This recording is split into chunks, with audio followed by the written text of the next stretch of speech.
പെരിയ ഇരട്ടക്കൊലപാതകം നടന്നിട്ട് ഇന്നേക്ക് 6 വർഷം. നീണ്ട നിയമ പോരാട്ടങ്ങൾക്കൊടുവിൽ കൊച്ചി CBI കോടതി പ്രതികൾക്കെതിരെ വിധി പ്രസ്താവിച്ചെങ്കിലും കുടുംബങ്ങൾ ഇന്നും നിരാശയിലാണ്. 24 പ്രതികളിൽ 10 പ്രതികളെ വെറുതെ വിട്ട നടപടിക്കെതിരെ തുടരന്വേഷണം എന്ന ആവശ്യവുമായി വീണ്ടും നിയമ പോരാട്ടത്തിന് ഒരുങ്ങുകയാണ് കുടുംബം.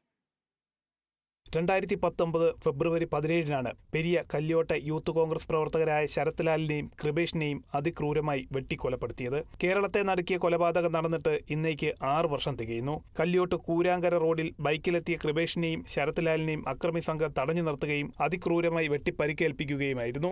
മാരകമായി വെട്ടേറ്റ കൃപേഷ് സംഭവസ്ഥലത്തും ശരത് ലാൽ ആശുപത്രിയിലേക്ക് കൊണ്ടുപോകും വഴിയുമാണ് മരണപ്പെട്ടത്. പിന്നീട് 6 വർഷം നീണ്ട നിയമ പോരാട്ടം, 20 മാസത്തോളം നീണ്ട വിചാരണ നടപടികൾ, ഒടുവിൽ കേരളം ഏറെ ഉറ്റുനോക്കിയ ഇരട്ടക്കൊലക്കേസിൽ വിധി വരുന്നു. ഒന്നാം പ്രതി A. പീതാംബരൻ ഉൾപ്പെടെ 10 പ്രതികൾക്ക് ഇരട്ട ജീവപര്യന്തവും മുൻ MLA KV കുഞ്ഞിരാമൻ ഉൾപ്പെടെ 4 പ്രതികൾക്ക് 5 വർഷം തടവുമാണ് കൊച്ചിയിലെ പ്രത്യേക CBI കോടതി ശിക്ഷ വിധിച്ചത്. അപ്പീൽ നൽകിയതിനെ തുടർന്ന് ഇവർക്ക് കോടതി ജാമ്യം അനുവദിച്ചിട്ടുണ്ട്. കേസിൽ 10 പ്രതികളെ കുറ്റവിമുക്തരാക്കിയിരുന്നു. തുടരന്വേഷണം എന്ന ആവശ്യവുമായി വീണ്ടും നിയമ പോരാട്ടത്തിന് ഒരുങ്ങുകയാണ് കുടുംബം.